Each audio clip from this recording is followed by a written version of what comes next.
Helen Zille is saying, she is saying because Jacob Zuma is out of the way and she continues seeing Jacob Zuma there. And Jacob Zuma also is fighting because he continues to see Helen Zille there and he extends it to President Cyril Ramaphosa. Okay. So we are on the way, the GNU or not GNU, but we are on the way, national unity. We are going to forge it as an ANC, and that is the direction of the NDR. JJ, let's leave it there out in Polokwane. Time for your latest news.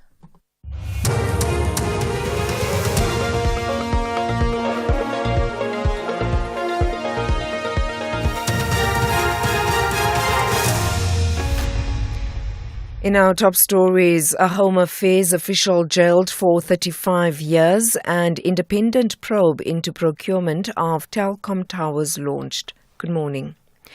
A KwaZulu-Natal-based Home Affairs Department official has started to serve a 35-year jail term after the Durban Specialised Commercial Crimes Court sentenced her yesterday.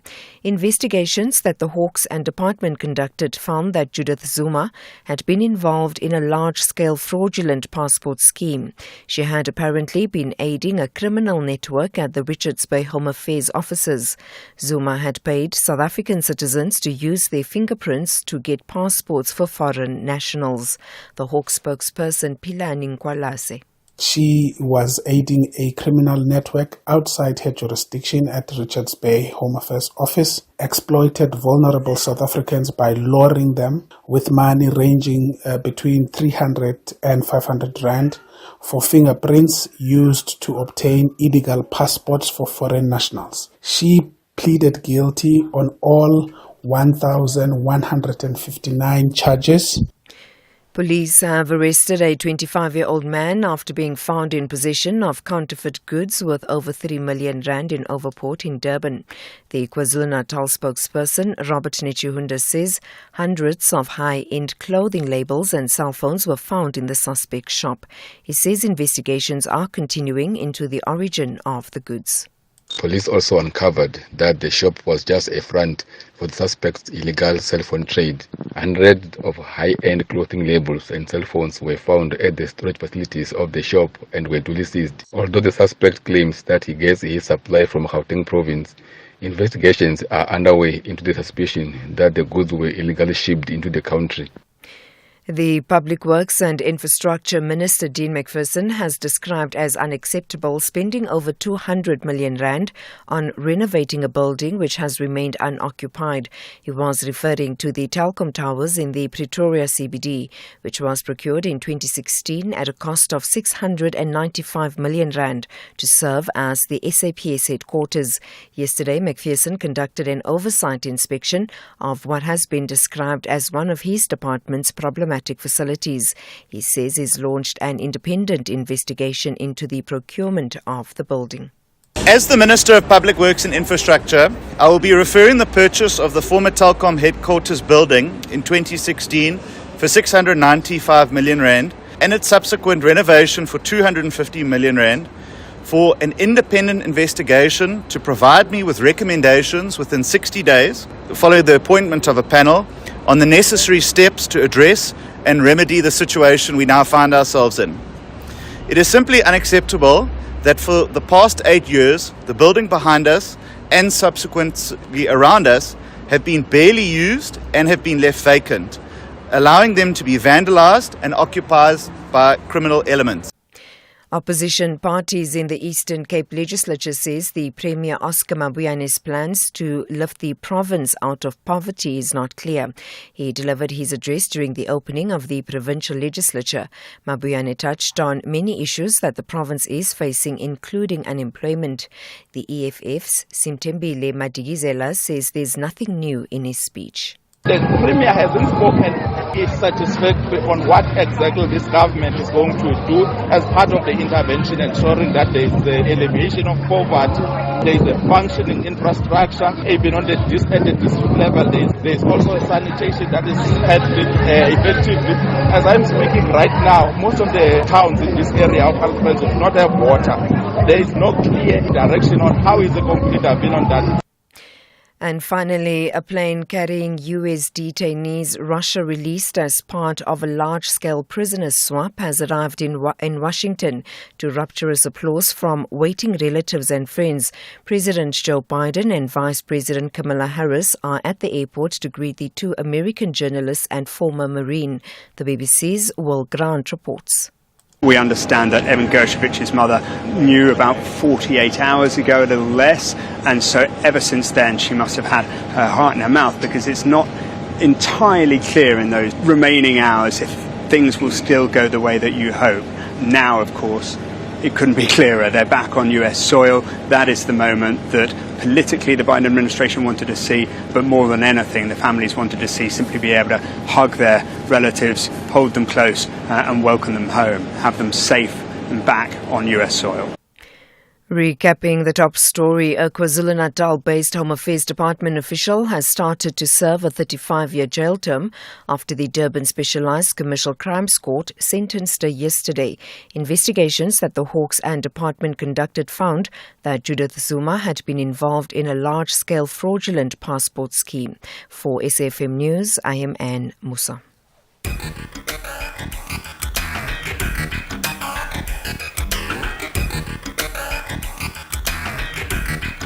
The Talking Point with Cathy Mohlahlana. Weekdays, 9 a.m. till midday.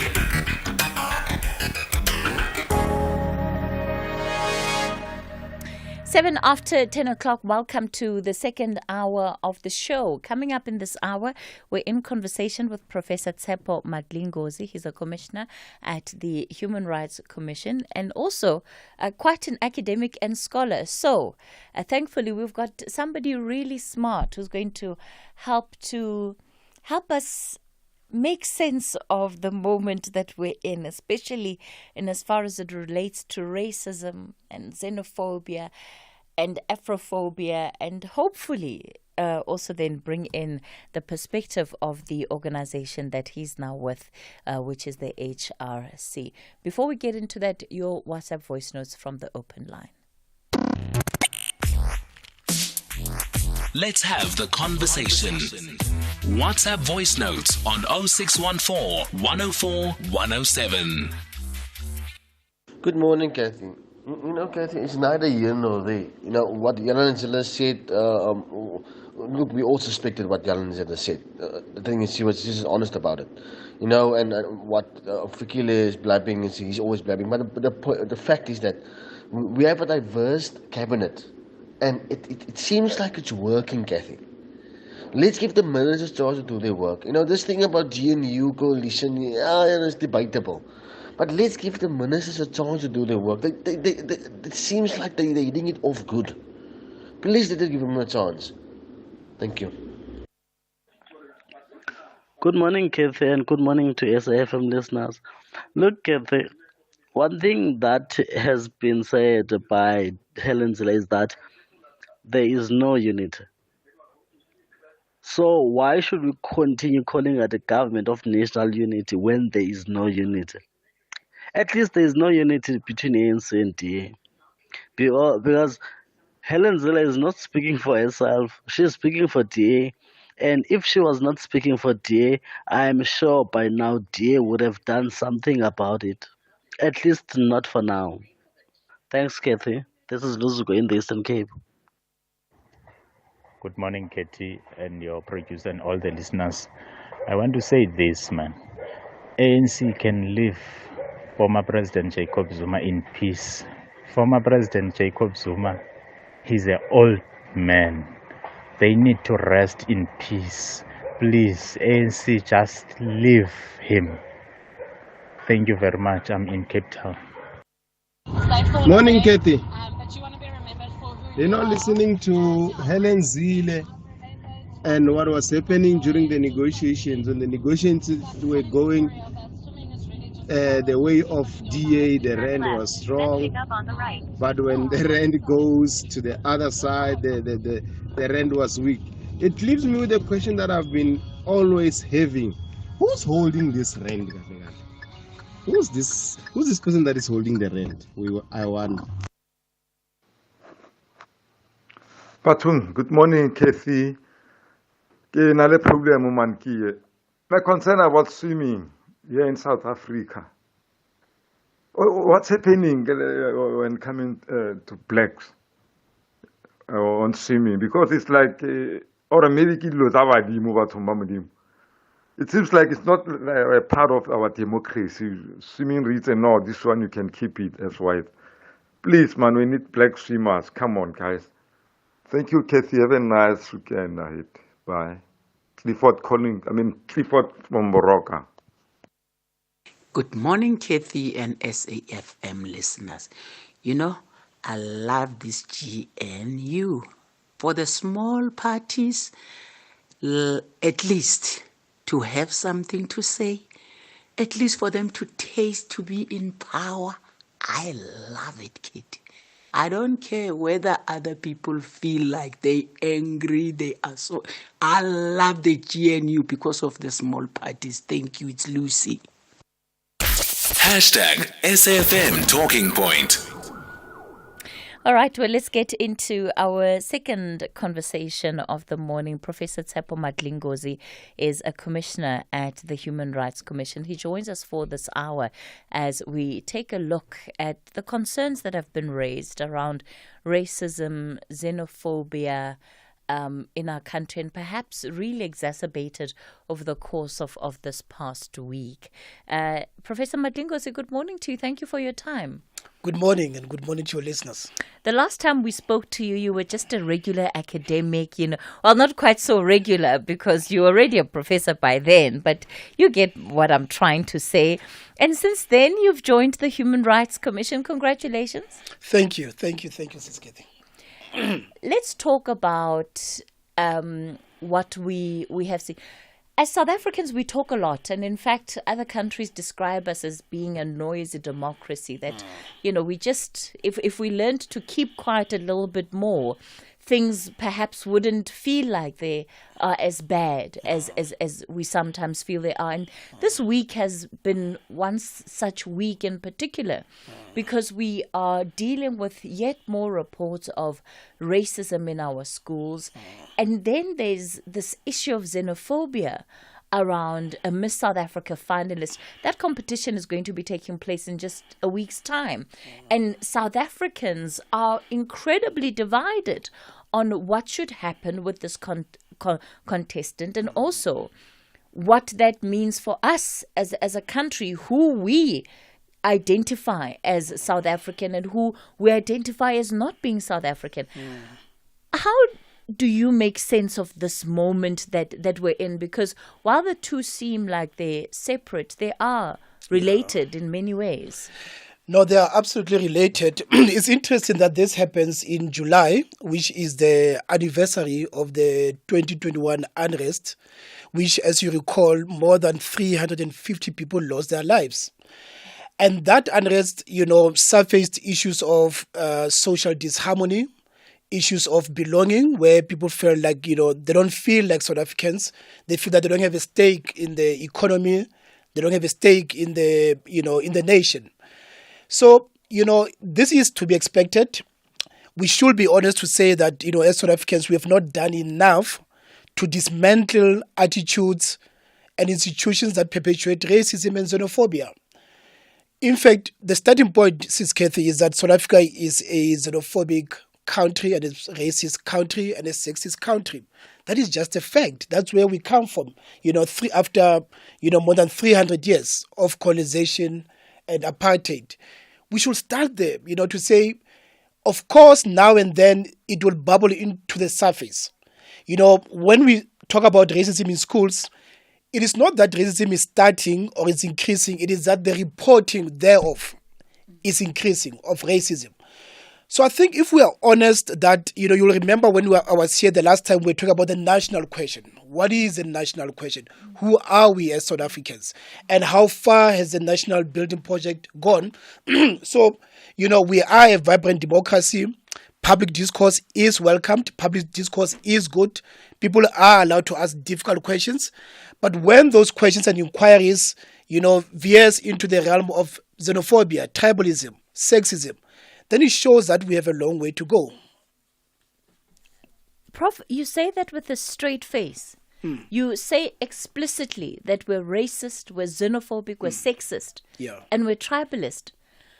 That's not good. And the knee-jerk reaction is to say no, but we are not those things. No. That should be the starting point. That, 1994 we had a constitution. We introduced several laws. We introduced new institutions like the South African Human Rights Commission, the Commission for Gender Equality, Public Protector, and so forth. And indeed, as the constitution says, we aspire towards a non-racial next society. It's an aspiration. And to get there, we need to have very difficult conversations about reparations, conversation about redistribution of the economy and of the land, conversation about how GBV is normalized, how tribalism and marginalization of certain groups is taken as a joke, as normal, and therefore you're quite right that, every time we get excited when someone calls someone a K-word, or when someone, is sexist towards another person, we get excited. There's media attention, there's social media uproar, but then we go back. We don't really go to the source of the fact that racism, ableism, xenophobia are institutionalized.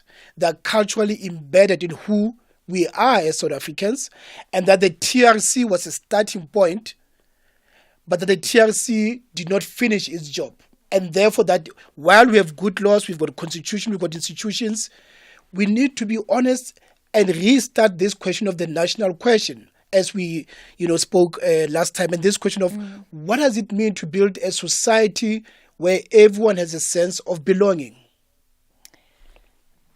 When it comes to the institutionalization of racism, I think that, it's quite easy to make a case for why we argue that racism has been institutionalized and that it's systemic. All we have to do is go to the JSE and look at just how the economy is set up and where money and power in this economy lies, right? So I don't think that you're going to find a lot of people who disagree, because the facts speak for themselves. That's right. Now, how are we systemically xenophobic? Institutions are made by people. Those people make decisions about who belongs and who doesn't belong, how the company should be shared amongst other people or not shared. So yes, you are quite right, and I hope this is not up for debate, that institutionally our universities, our private sector, big business, and our sporting codes as well, they are institutionally, sexist, xenophobic, racist. Now, a long history of oppression and discrimination leads to two attitudes of supremacy and attitudes of inferiority. Not only that, it leads to internalized sexism, where victims of sexism end up internalizing sexism. You'll have seen that there are companies that, appoint a woman, and the woman perpetuates sexism. And people say, how does it happen? Similarly, you can appoint black people into positions of power, but if we have not done the deep work of, number one, being honest about who we are, number two, individually decolonizing our minds of sexism, racism, ableism, and xenophobia, we will continue to perpetuate this. So, as human beings who intergenerationally have lived under systems of oppression and discrimination, of course we'll have those attitudes. That's why people say, I taught a long time at the university, people say, why are these university students who are born free displaying attitudes of racism and sexism? How does it happen? But of course, because the racism is transferred intergenerationally. What Jonathan Johnson will call knowledge is in the blood, one of his books. Knowledge is in his blood, reflecting on the University of Free State and racism there.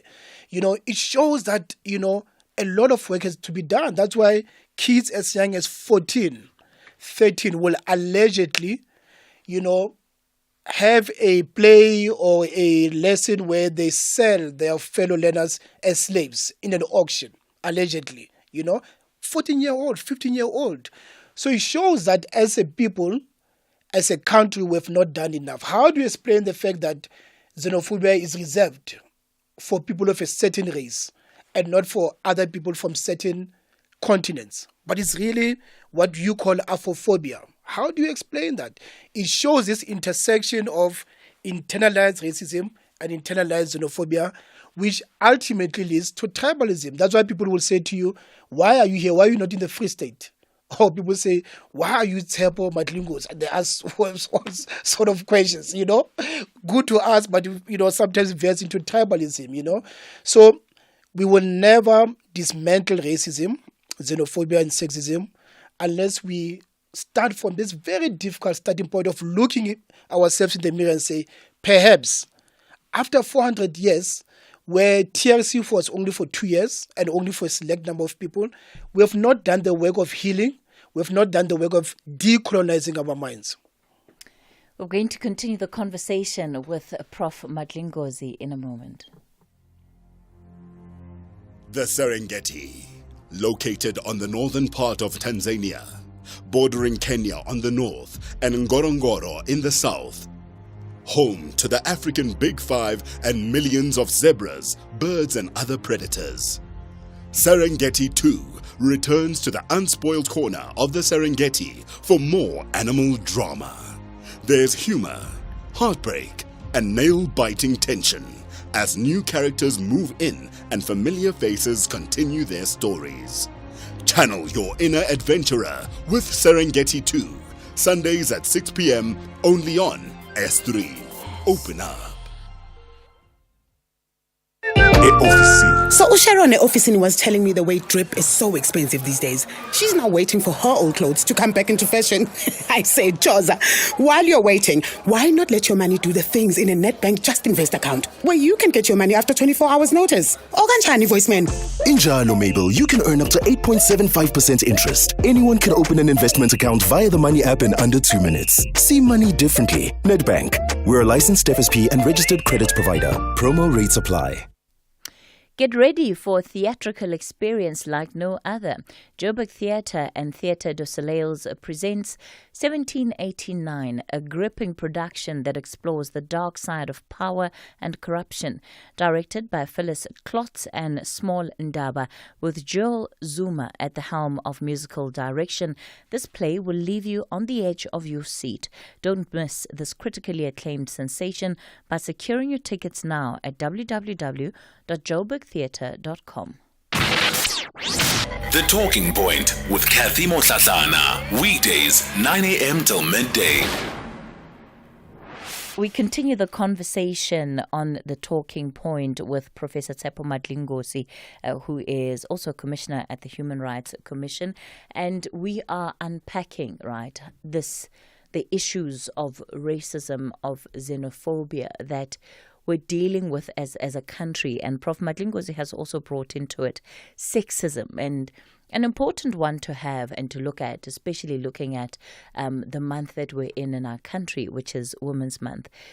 Prof, you talk about how all of these issues prevail in spite of a constitution that aspires for more, because as a society, we simply have not done the work of undoing whatever the root cause of these problems is. What is that work that needs to be done?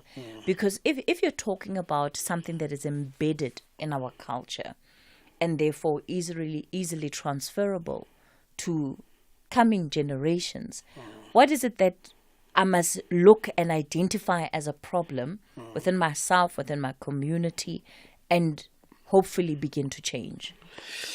Yeah, the first thing is to note the recurrence of these issues. They happen frequently. That's the thing, to know that there is a pattern here. Let me give you an example. In KwaZulu-Natal, 1949, you have clashes between Africans and Indians, so-called Africans and so-called Indians. In 1949, a lot of people died. 1985, there's a recurrence of the same clash between these people and these people. 2021, it happens again. You can tap. It's the same cycle, 36 years or something. It's happening over and over again. Why? Because we've not done this hard work of going into the root of the problem. What are the roots of this problem? Number one is this sense that a lot of South Africans don't feel a sense of belonging in this country. They don't feel that, they feel that they are citizens on paper, but they don't enjoy the benefits of citizenship. They don't have housing, they don't have land, they don't have shelter, they don't have, employment. Therefore, they feel that we need to blame someone for this state that we are, on paper South Africans, but we don't enjoy these benefits of South Africans. So who is to blame for this? So that anger will need to be displaced. And people are right to be upset that 30 years into democracy, we are still the most unequal country in the world. So the first thing is to notice that pattern of recurrence. When we look at this question of belonging, it seems to apply across the board. Yeah.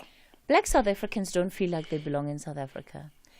Some Indian South Africans don't feel like they belong in South Africa. White South Africans don't feel like they belong in South Africa. So who actually believes that they belong in South Africa? That's right. And because you find it across the board. That's right. Ironically, as you know, Black South Africans only became South African yesterday.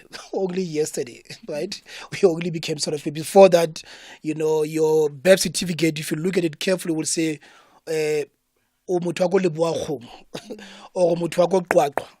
you are a person of Buputatswana, certain homelands. We only became South African just yesterday. So that's ironic that people who became South African yesterday, will seek to define and exclude other people who are possibly not South African. So the question of belonging, in fact, that was the subject of my PhD dissertation. Even the title has got the word belonging in the title. That was my PhD dissertation, because this question goes to the heart of many issues that we are facing in the workplace, in society, in schools, in companies. It goes to this heart of belonging and non-belonging. We are yet to do the hard work of nation building. We have not become a nation. When, President Mbeki talks about a South Africa of two nations, you can't tell me that we are now a country of one nation. So, that diagnosis by President Mbeki was quite correct. Unfortunately, he was shut down. People said, don't talk about this. We need to just move on and hug. But we are still a country of two nations. Writing in 1916, which is 98 years ago, Solomon Plaki, you'll remember the book Native Life in South Africa, opens with a sentence, awaking on this date, a South African native feels like a pariah in the land of his birth. That status of pariah, of being the outsider, continues. So if you have internalized the idea that you are an outsider in universities, in your workplace, in your society, you are going to perpetuate that against other people that you want also to be outsiders. So you will see that now with the Olympics, we will get very happy that we have won something, and therefore we celebrate as a nation. Rugby World Cup, football is the same. But those are just band-aid. They don't go to the source about how do we build a nation. So when you say who feels like a source of belonging, it's a very difficult question. I talk about belonging at two levels: material belonging and affective belonging. Affective belonging is the feeling that I belong, I'm proud to be South African. But it must always go with material belongingness, where I feel that economically, materially, I have a share and a stake in this country. We don't have that as yet. We're going to continue our conversation with Professor Tshepo Mohlahlana in a moment. Of course, I'll also give you the chance to weigh in. And just on this question of a sense of belonging, do you feel like you belong in South Africa? Do you feel like you own this country, whether materially or otherwise? What's the other word you use for it? Affective. Affective, yeah. Whether you have an affection towards this country. Is this your country? Is this your country? 086 000 2032 is the number to dial on the WhatsApp voice note line 0614 104107. It's 10:30. Time for the latest news headlines. A very good morning. With the news headlines, ke Modupi Makgalemele. The ANC has vowed to ensure that voters see that the progress of the GNU over the next 5 years is a product of the party's work as the leader of the system. A KZN-based Home Affairs official has started serving a 35-year jail term after the Durban Specialized Commercial Crimes Court sentenced her yesterday. And police have arrested a 25-year-old man found in possession of counterfeit goods worth over 3 million rand in Overport, Durban. I'll be back with a full news update at 11. Taking a look at your markets this morning, the rand is currently trading at 18 rand 18 to the dollar, 23 rand 14 to the pound, and 19 rand 66 to the euro. Markets in Asia extended losses at the closing bell. The JSE mainly weaker in mid-morning trade, and markets in Europe are currently in negative terrain. Gold is trading at $2,461, platinum at $973 per ounce. The price of Brent crude oil is at $80.40 a barrel. #SAFM Talking Point. All right, we continue the conversation on the talking point with Professor Cathy Mohlahlana. We are unpacking racism, xenophobia, add to that sexism in our country. Why do we keep coming back to these moments? And the reality, of course, is that they never stop. Yes, the reporting might move on, but they don't stop. So what are the questions that we as South Africans need to be asking ourselves so that we can change some of these events, especially for the future and the kind of country that we want to build? Prof, I think, has said some really profound things when it comes to a sense of belonging in this country and how that can largely also be seen as the root for some of these behavioral attitudes.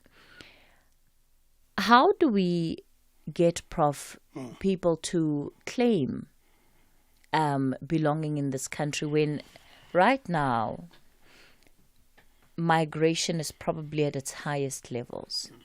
So you would have, if I grew up in a rural area and I know this is the house where we stayed, my grandmother stayed here, my parents were raised here, and it's easy for me to have a claim on that particular space because, well, our family lineage is there. But with migration, you have so many people that don't have that. They have lost that. Does that contribute to the sense of belonging? The fact that there isn't a place necessarily that I can go to, that I can call home, that I don't have to pay rent for in order to be there, where I can just go and I know that I'll be fine. Yeah, no. A sense of home is related to a sense of belonging. In my language, we call it, lechaye. If you look at the word lefatshe, it's got two components, lefa and fatshe. Lefa meaning an inheritance, and fatshe meaning the ground or the sense of grounding. So lefatshe or land gives you that sense of grounding and sense of belonging. Now, of course, the prevailing conditions for most South Africans is one of displacement and migration, because of, colonialism, but also migrant labor system. But now because of, you go to university in a certain province and you choose to stay there, you meet someone, you build a family. So, the question of, and sense of having your own home is very, very important. When we did our social unrest, the July unrest hearings, we got about 54 oral testimonies, 120, written submissions. And we make two findings that are very, very important to say there is a risk of a recurrence of the July unrest because South Africa continues to be a country that does not have an inclusive economy. So we make a lot of recommendations about how do you build an inclusive economy, because inclusive economy leads to this sense of material belonging that I talk about. Secondly, we make a finding of a prevailing and prevalent sense of social disharmony in South Africa. There's a sense of social disharmony and it keeps coming up. And therefore, we've initiated a campaign that is permanent campaign called SHINE, Social Harmony Through National Efforts, that we started about 2 years ago. And that campaign is really about saying, as a Human Rights Commission, we can attend to individual acts of racism, xenophobia, ableism, and so forth, but that goes to individual cases. It doesn't go to the systemic and root causes of these issues. So that campaign seeks to teach communities about diversity, about tolerance, but tolerance without social justice is just kumbaya. It doesn't lead to a sense of, belonging. So you're quite right. This sense of pariah that Salt Lake you spoke about because of the Land Act continues because people still don't feel that they have a stake in the economy, in the wealth of the country, and therefore they feel that, they don't belong here. If we look very pragmatically at the state of affairs, especially when it comes to the economy, when it comes to ownership of the economy, having a stake, right? It doesn't look like things are going to change anytime soon. There's nothing from a policy perspective that says that anything will be radically different in this country in the next 5 years. Yeah. So what does that mean for us? Does it mean that this social disharmony will continue? Is it possible to get harmony socially without the economic effect or the democratic dividend where the economy is concerned? It's impossible. It's asking too much of people.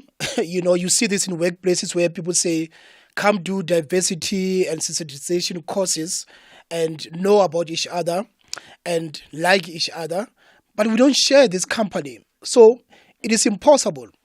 We see this in a number of communities that we go to where we do this social, harmony initiatives, where people say, fine, we can learn about racism, we can learn about sexism, you can tell us that it's unconstitutional, you can tell us that it's unlawful, but those people have got more than me, So what is harmony? Harmony is about sharing, If it is not there, then we go back to this situation where we force people to forgive and forget without the return of things that will tell them that they have a stake in this. So as a Human Rights Commission, we are really very concerned about the fact that we don't have an inclusive economy as yet. So, 2 years ago, we released a State of Equality report where we make very clear recommendation that we will continue to see these individual violations of human rights unless there's a sense of inclusive economy. But to summarize, you are quite right, Sis Cathy, that to force people to tolerate other people, to forgive other people, to live with other people, when there's these disparities in access to the economy, in access to wealth, is really, really unfair. So when people ask difficult questions about who is employed in this company, is it just foreigners or not? Those are fair questions. We should not say they're xenophobic or just dismiss them. People are asking difficult questions to say, why in this company 90% of the workforce is from one country? Why are you excluding people who are from South Africa? Those are difficult questions that we should not dismiss, because otherwise we displace them to the to the realm of so-called looting and violence. Absolutely. We've got a couple of comments coming through from our listeners. Godfrey, you're calling us from Doornpoort. Good morning. Morning, Cathy, to you and your guest and to the SAFM listeners. Yeah, Cathy, I just want to contribute whatever that I can today. I'm hearing all this mindful contributions from the professor, but I can tell you, Cathy, this thing is very huge of racism. Sometimes people will realize it or experience it indirectly so. And I'll give you an example, Cathy. I was working in the South African Reserve Bank. There is a white guy who shot a colored guy, attempted murder. And there was no disciplinary hearing against him. And then I used the firearm and I didn't shoot anyone. But I was fired at work. You see. So when we deal with racism, we need to deal with the root cause. Not just to come on the surface of it and to say racism, no. As long as there is no serious deterrence, Katie, this thing is still going to be there until Jesus Christ come back, as the ANC said already before. You see, it's really problematic because in the workplaces, Katie, that is where racism it's been experienced a lot. I'm telling you now, and then when we come to the South African Human Rights Commission, Katie, it's like they've got eyes. What do we need to deal with, and who are we dealing with against? If I was listening on the issue of a DA parliamentarian, the issue was all over the radio, Katie, and I even spoke to you before. You know me. I said that I was dismissed the South African Reserve Bank after the violations of my rights.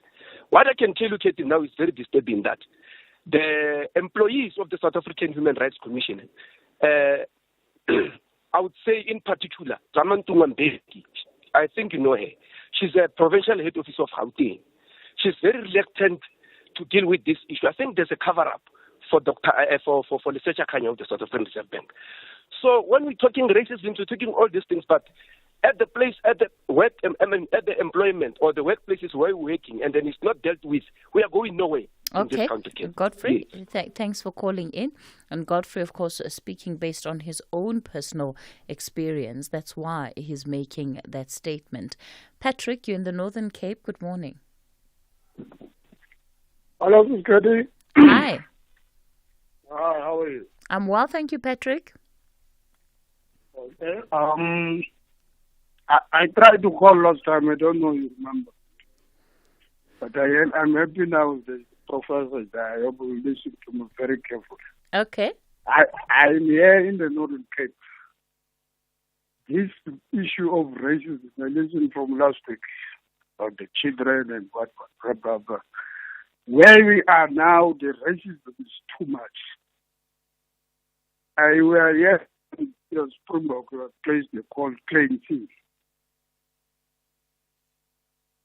Now, I told you last time that we have a case now here for trespassing, 2024. You are with me? Yes, Patrick. I remember that call that you put through to us. Yeah, you referred me back to Yes. Lego, but Lego didn't attend me. So now, from me, we are three guys with broken legs by the police. You hear me? Yes, Patrick. That one, okay, we tried to get illegal advice and stuff, and the doctors. That one is all. But now the case that is on now is coming now on the 6th on Port Nolot. Now to expose this thing so that the media can see, or the public can see, of the people who are in charge for the police and stuff, they can see it. I ask you, is it possible to get the media there in Port Nolot Court next week, Tuesday? Yeah, Patrick, I'm sorry that Lebo wasn't able to get to you. I'm sure it's just one of those that slipped through the cracks. The team is usually really good at getting back to people. So I'm going to put you through to Kanya and Angela, who are going to take down your details. So apologies, so you can give us a bit more details of what exactly has happened in that instance. But the point that you're making is that where you live, you are exposed to racism. You have to live in a racist environment, I think is the essence of what you're saying. Mr. Ngema, you're in Durban. Good morning. Good morning, Cathy. How are you? Well, thank you. I'm good. I want to comment on the issue of xenophobia. The gentleman there, the prof in the studio, I heard him saying it is a fact that South Africans are xenophobic. I really don't agree with that. I think it was not the right way for him to use to make it as a statement of fact that South Africans are xenophobic. I don't think it's true. I am a South African and I'm not xenophobic. I have friends who are not South Africans, my close friends. To brand us as xenophobic is not good because if you look at it nicely, Cathy, most of the businesses that are owned by foreigners here in South Africa they are supported by South Africans. The saloons, your barber shops. We try our best to live with the people who are foreigners in South Africa. I think in Africa, South Africans are the most welcoming people. I think maybe you can find that if you go to other countries. I'm not saying we're the best or we are the most good people, but to brand us as being xenophobic, I don't think is a good term to use. What South Africans, maybe the actions of violence that end up taking place towards foreigners, they are results of how other foreigners are behaving in this country. Do you know that let me give you an example. Do you know that if South Africans were doing in Nigeria what Nigerians are doing in South Africa, do you know of the evil that was going to be done to South Africans if they were doing in Nigeria? Let me just count of the things that they are doing in this country. They are selling drugs publicly in the cities. They are taking our young girls, 13-year-olds, 14-year-olds, and putting them into drugs once they are used to drugs. And then they tell them that now, be a prostitute, buy from me the drugs, and then so that you can carry on, live your life. Young kids, they come, I'm from a village from Ulundi. They come from Ulundi to come to the cities to study. They meet these guys who are foreigners, they hook them into drugs. And the community, for sure, they are going to react in a way that might maybe be violent. And don't say they are xenophobic when they do that. They are trying to defend their young kids, their people. You see? So to use that, to say that action is being xenophobic, it's not xenophobic. There are many South Africans. In South Africa, we have a bad mentality of the mob justice. Many South Africans are going through that mob justice that takes place because of the wrong things they do. Same things when foreigners are doing wrong things, they are being punished because we have our own problem here that we are dealing with. So if people are living in their country and they come here, they are adding to our problem. It's not like you are saying they must go back home, but we have our own problems that government is struggling to deal with. Maybe one last thing to make it clear, one last example. If I'm a father in my house and I have a neighbor, he's got two kids, I have two kids. My kids are very bad. And then the kids from next door, they come to stay in my house and they become more troublesome than my kids. Am I wrong to say, no, please, just go back? It's not that I hate your kids, but I have my own problems that I'm failing to fix in my own house. So we are struggling as a country because of foreigners. I love them. My mentor is a foreigner, but I cannot stop talking against what Nigerians are doing in this country, specifically because even this lady now, the Miss South Africa, the hatred against her is not directly to her. It's because of what her brothers have been doing to the youth of this country. So the hatred is too strong because of how Nigerians are behaving in this country. Thank you so much. Okay, Mr. Ngema out in Durban. Prof?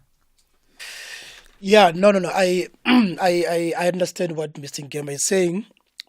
I still say South Africa is a xenophobic country. The country is a racist country.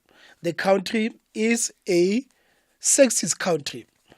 That doesn't mean that everyone in that country is sexist, but this country that has had more than 400 years of oppression and discrimination, of course it will be xenophobic. So as a country, we have a problem. As a house, we've got a problem and we need to deal with that house. Some people within the house behave well, some people don't. It's ironic, of course, that, Ngema then says all Nigerians, do this, it generalizes, let's not generalize, say everyone is xenophobic, but also not all Nigerians. I still say, Cathy, that people have the right to ask difficult questions about who is employed in a workplace and who is not employed, from a citizenship perspective. People are allowed to ask those questions. People are allowed to ask questions about, as I said, who qualifies to be Miss South Africa or not. Those are fair questions. People are allowed to ask questions about why the criminal justice system is not doing its job when they see people selling drugs and seeing people doing certain things. It angers people. People know who's selling drugs and stuff. So we have a justice system and it must do its job. There is never, justification for mob justice. There is never justification to brand everyone as a problem. Patrick is quite correct, that the issue of policing, and I don't know the specific case, but what I can say is that I'm going to follow up with this case. What we sometimes do is to do a watching brief, meaning that even if we're not part of the case, we go to court and we make sure that, the procedure is correct and that, police or the, presiding officer is doing what it's supposed to do. Godfrey, yes, quite correct. Deterrence is very, very important. Unless there's deterrence, racism will continue.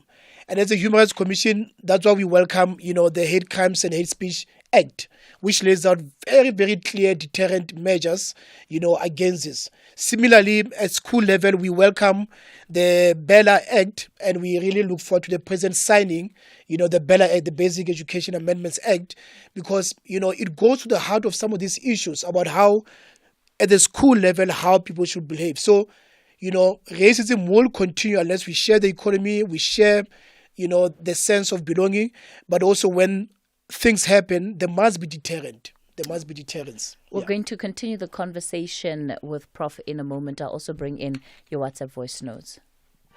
Positivity draws the attention of miraculous outcomes. Henry Skuman clinched bronze in the men's triathlon.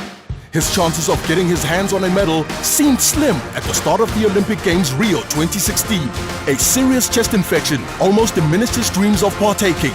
Luckily, he fought hard to get fit alongside a team of top medical specialists and was medically cleared just a day before his race. The 24-year-old engraved his name in the top books of bravery beyond boundaries. Henry Skuman, the first South African to win a medal in an Olympic triathlon. Magical moments of the Olympics. Brought to you by SABC Sport, proud broadcaster of the Olympic Games Paris 2024. For the love of the game.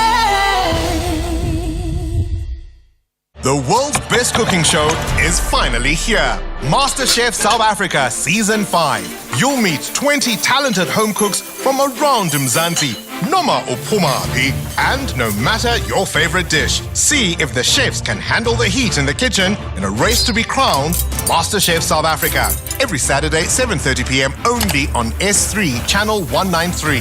MasterChef South Africa, the world's best cooking show, proudly sponsored by Pick n Pay. Let's have the conversation. WhatsApp voice notes on 0614 104 107. Yeah, Cathy, the Prof is in order. We don't feel that we belong to South Africa. We don't feel that South Africa belongs to us.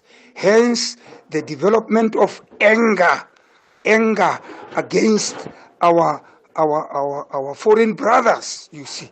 Because the foreign brothers themselves, foreigners, they would take up our jobs like at the truck company, hospitality companies. The job is theirs, over us.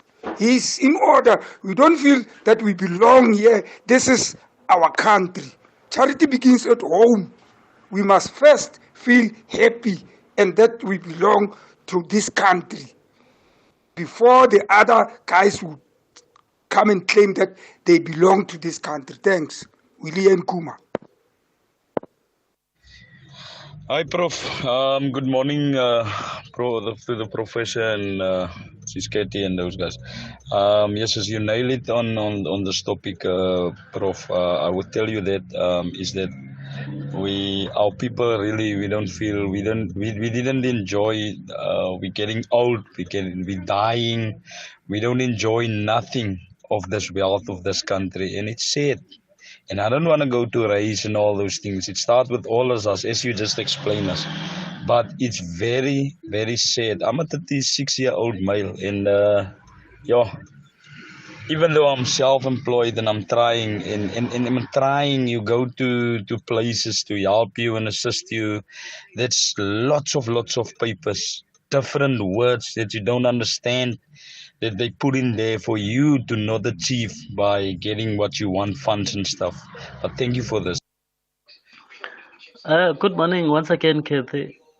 Cathy, I do not agree entirely with your guest with regards to the feeling of belonging based on lack of opportunities such as housing and other needs.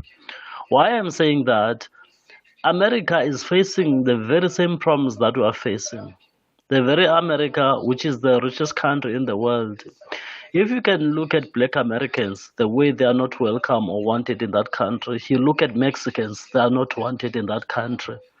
So I don't think this is only because of lack of opportunities amongst the blacks. No, I don't think that's the truth of the matter. But I think it's something more than that. Thank you. This is Luzgo in the Eastern Cape. SAFM values your views. Be an active citizen. All right, thank you for those contributions. Prof? No, I mean, you can hear the sense of sadness, the sense of disappointment and anger. And thank you for creating this space so that we have these dialogues where we disagree, but we go to the root cause of the issues. So that we stop this thing of being excited every other 2 weeks when something happens. Let's have this difficult conversation. That's why as a commission we've put forward this initiative called SHINE, project, which goes to the heart of teaching communities about social justice, belongingness and harmony. But also, since Cathy, we released our unrest report at the beginning of this year, where we make a number of recommendations that goes to the root cause of the causes of that unrest. We sent them to about 11, state departments. Only about 2 of them came back to us, responded to us.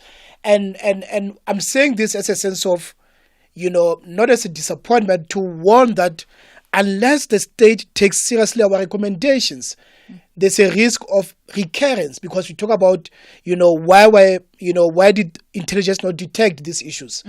Why did people feel the sense of, hunger for them to go loot, so-called looting of the shops, the racist attacks in Phoenix. So we look forward to the state really taking our recommendations seriously.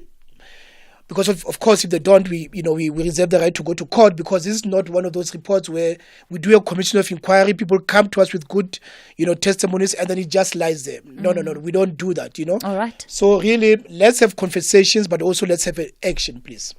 Mike, you're in Newlands. Good morning. Good morning, Cathy. Good morning, Professor.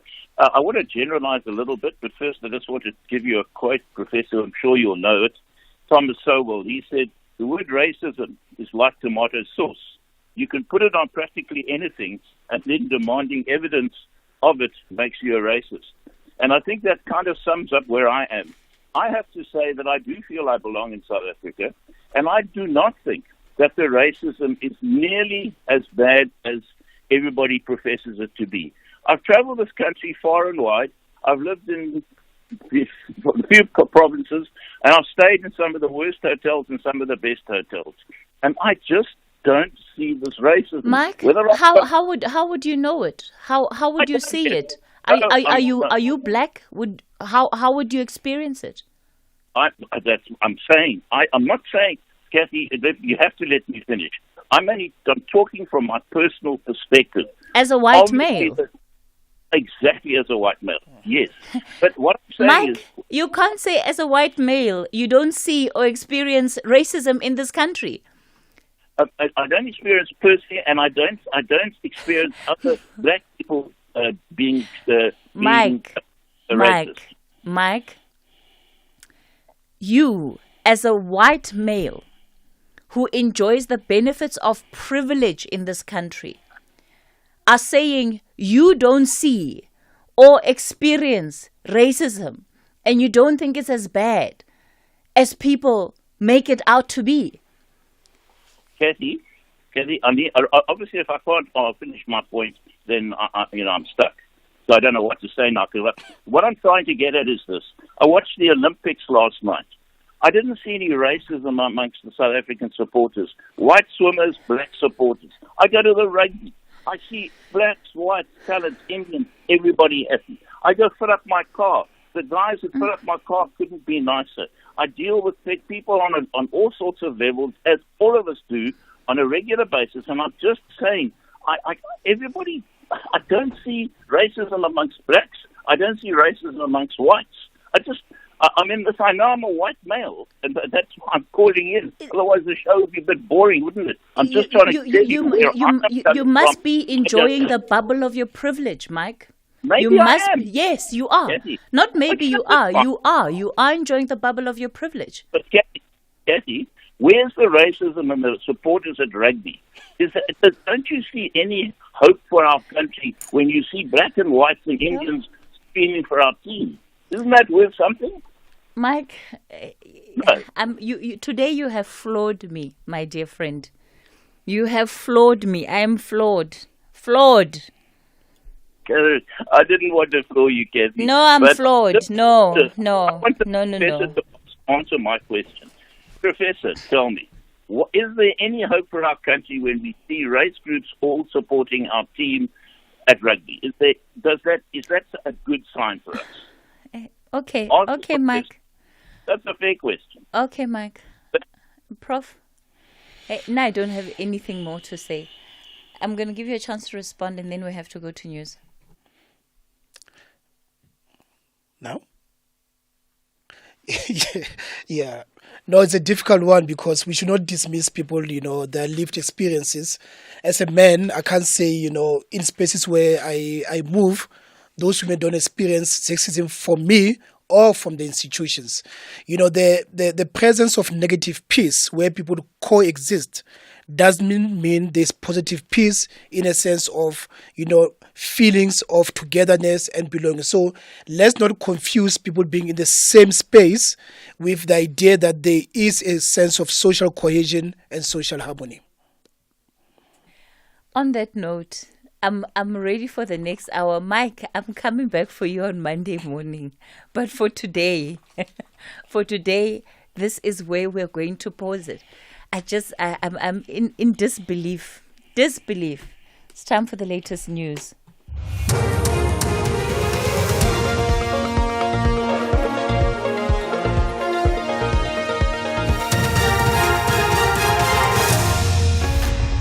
The top stories this hour: the ANC NEC meeting continues, and a KZN Home Affairs official starts a jail term. Very good morning. The ANC has vowed to ensure that voters see that the progress of the GNU over the next 5 years is a product of the party's work as the leader of the system. At least 9 political parties, including the ANC, are part of the GNU after the ANC failed to garner enough votes in the May elections to enable it to govern alone. ANC spokesperson Zukoko Limpi was speaking to our news desk on the sidelines of the party's 6-day NEC meeting and Lekgotla in Boksburg, Joburg.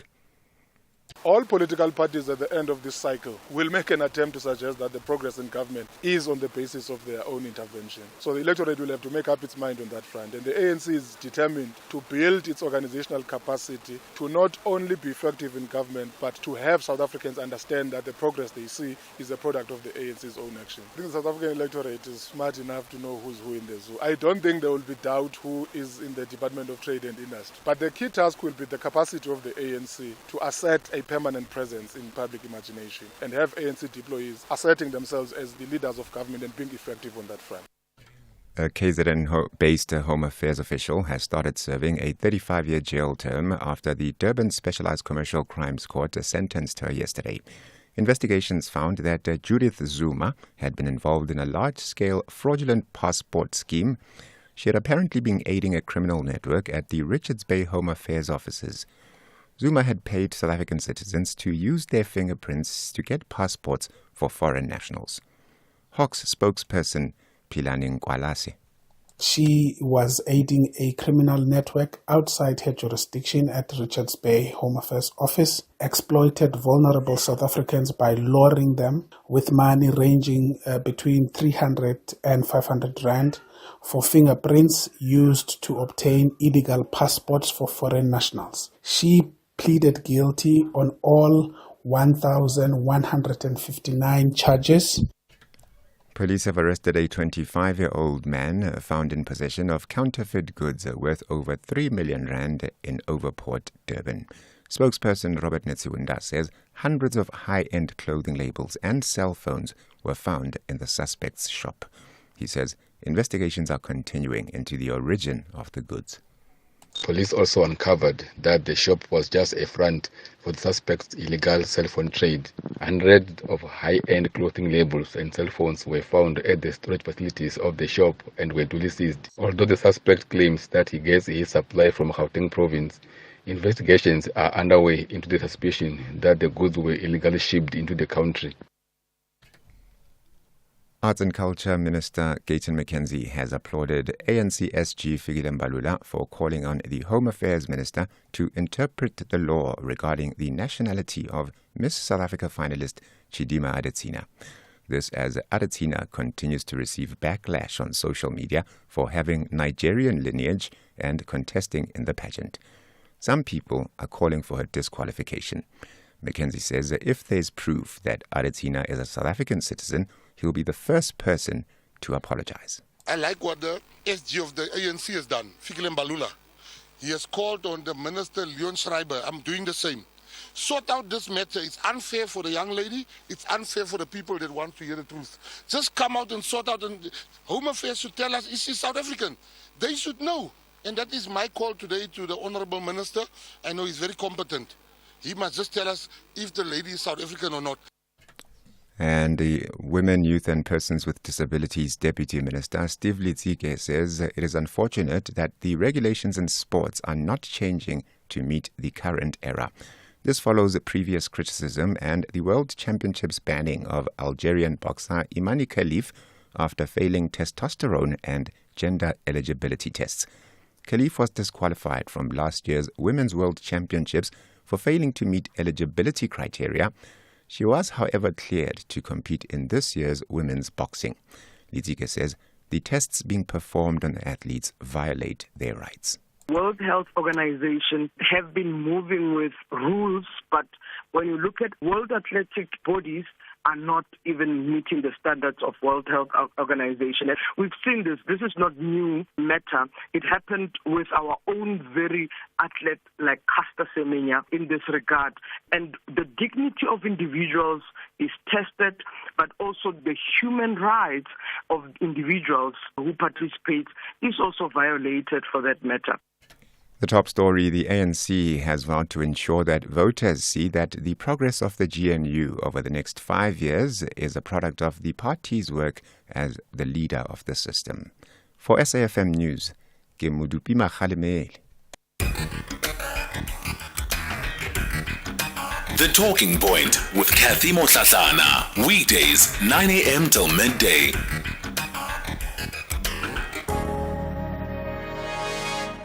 The Friday Wind Down. Kick off your weekend the right way.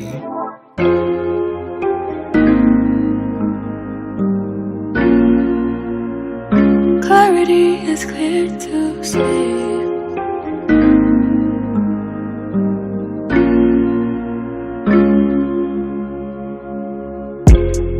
I think it's time we confronted the situation in front of us. And I think it's time we talk it up and forget all the fuss. And if it's not me, I'll have to understand, and I'll be out your way. No drama involved, but if you feel it's me, if you feel I'm the one, you're gonna need to make a way for me to see. But as for me, you're the one, and in my heart, time will come till the end. I'ma always be right by your side. But as for me, you're the one, and in my heart, time will come till the end. I'ma always be right by your side. I know you're the one, I know our time will come. I feel you in my heart, I see you in my dreams, I keep you in my prayers.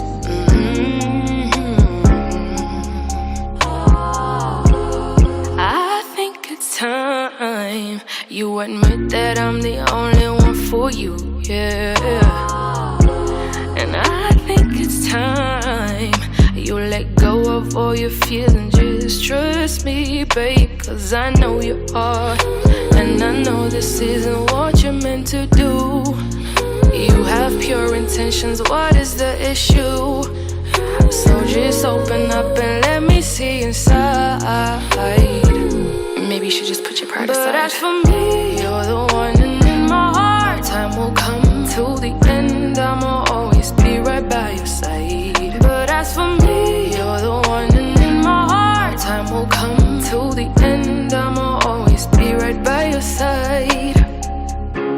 I know we can make it, baby. Take a chance on me. Let me show you good times, baby. Take a chance on us. Take a chance on us. But as for me, you're the one, and in my heart, time will come to the end. I'ma always be right by your side. But as for me, you're the one, and in my heart, time will come to the end. I'ma always be right by your side. I know you're the one. I know our time will come. I feel you in my heart. I see you in my dreams. I keep you in my prayers.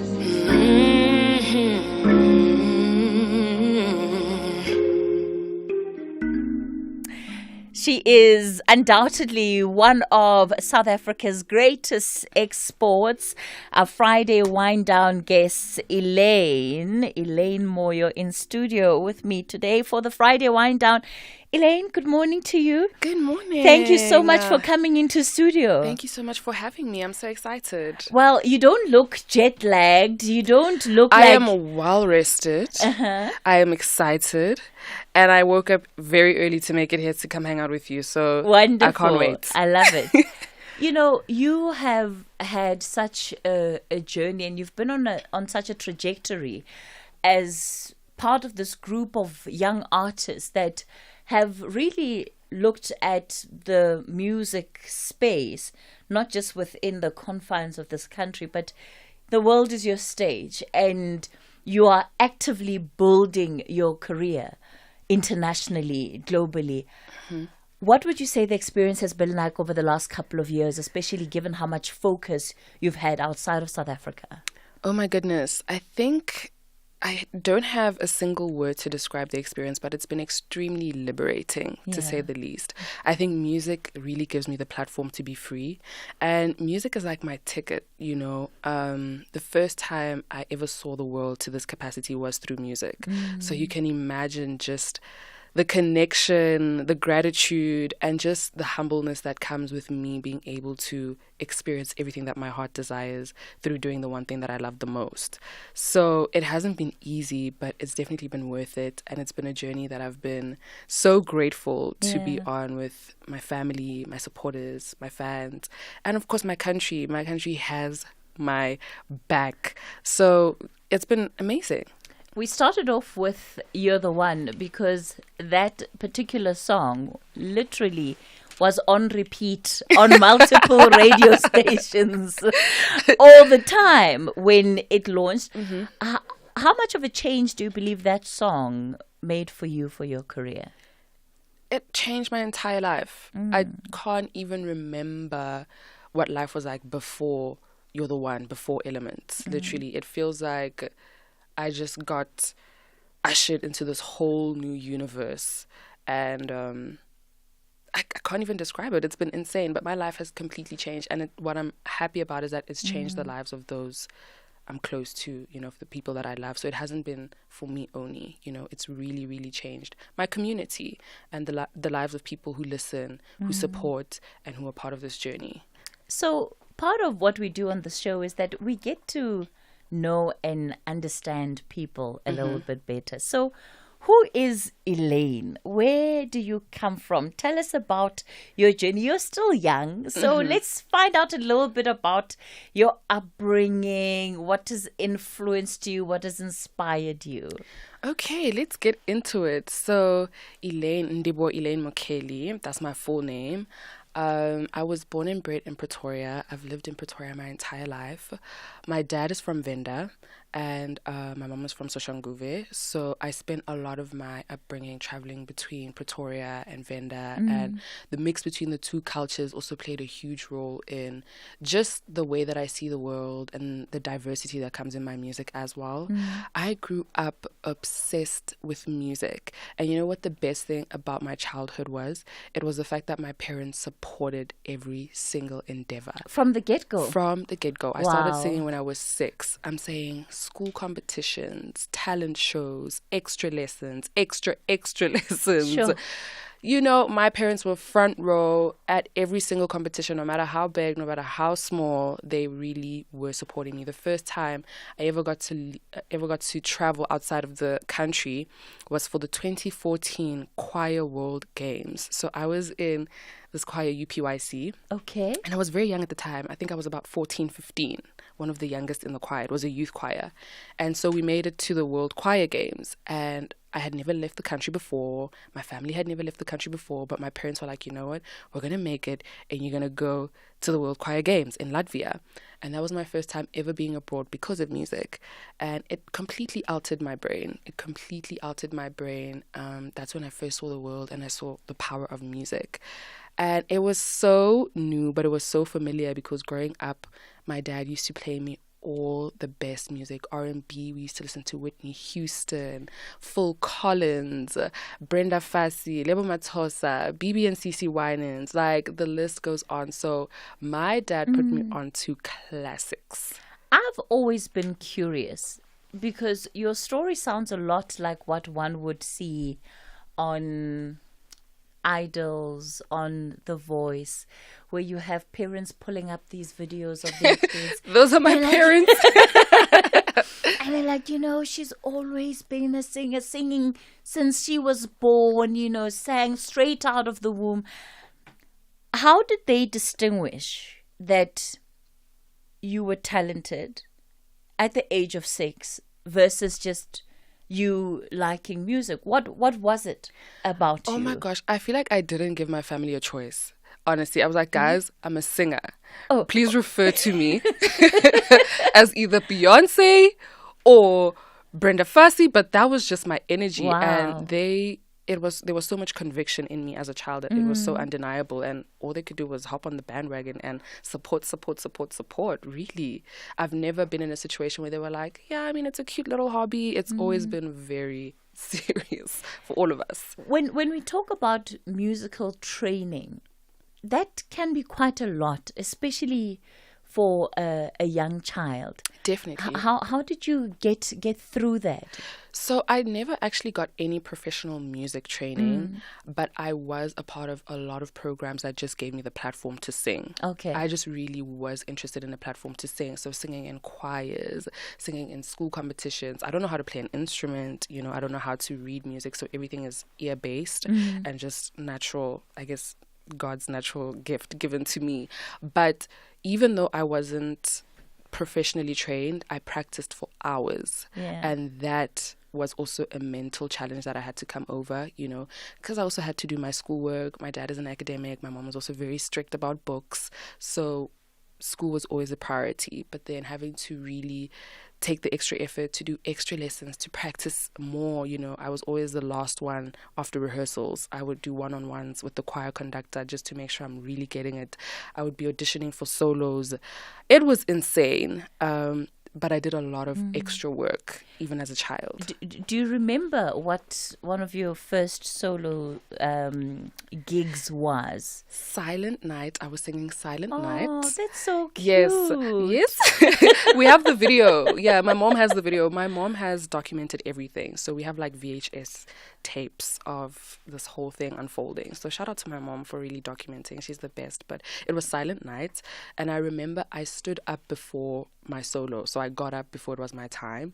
And then the whole concert sort of had to be altered because I was already at the front of the stage. You just couldn't wait, could you? I just couldn't wait. So I just got up and I walked to the front of the stage, and then, you know, the conductor was like, girl, it's not even time, but we're here Since you're here, we're not going to turn you back. And I sang, I belted my heart out, and it just changed my life. Every time I'm on the stage, it changes my life in one way or another, even if it's to a small capacity, even if it's seeing the reaction of someone in the crowd, or if it's someone that comes up to me after and was like, you know what, you were so good. It really does make a difference for me. We're in conversation with the South African music sensation, Elaine. She is our Friday Wind Down guest. We're also going to be talking about her new music, which she's really excited to bring to us, not only as a country, but I think as the whole world, really, because that's the kind of level that she's playing in now. We'll continue the conversation in a moment. Winners Finalists, fan favorites, and viral sensations from previous seasons of America's Got Talent return to the stage to compete for the All-Star title.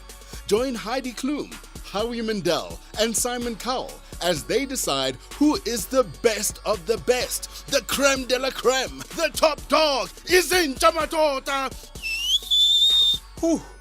It's a festival of talent on America's Got Talent All-Stars. Saturdays at 6:30 p.m. on S3.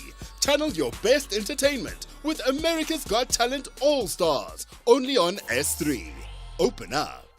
Mzansi Africa's beautiful game is back. Reigning champions Ezimnyamanginkani want to do it again, but they must conquer their battle against Kevin Hunt and his troops. However, Matsatsansa Pitori have a massive plan to march to the semi-final. This is the MTN 8 quarter-final. Wafa Wafa. Orlando Pirates versus SuperSport United. This Saturday, 3 August at 5:30 p.m. Live on SABC 1 and SABC radio stations. Also available on SABC Plus and SABCSport.com. Hashtag We Love It Here. Proudly brought to you by SABC Sport. For the love of the game. Celebrating our music heritage right here on the Friday Wind Down.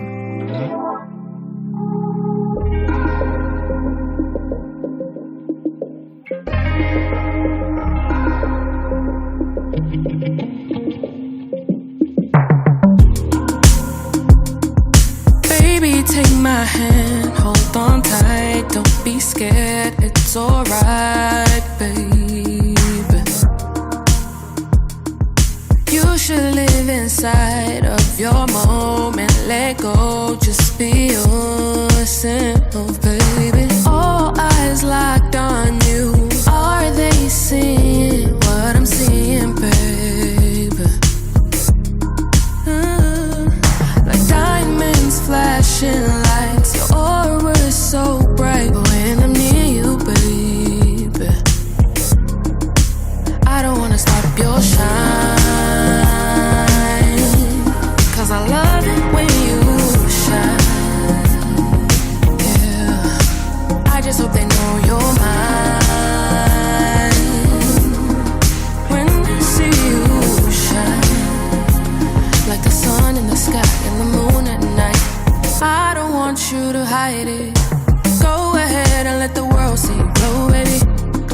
I wanna see you glow, baby. Yeah. Burn it up once you ignite it. Don't contain yourself, just explode. I wanna see you blow, baby. I wanna see you blow, baby. All eyes locked on you. Are you seeing what I'm seeing, baby? Like diamonds flashing lights. Your aura is so bright when I'm near you, baby. I don't wanna stop your shine, I love it when you shine. I love the way you shine. I just hope they know you're mine. When they see you shine, like the sun in the sky and the moon, and you shine for me. I love it when you shine for me. Oh baby, shine.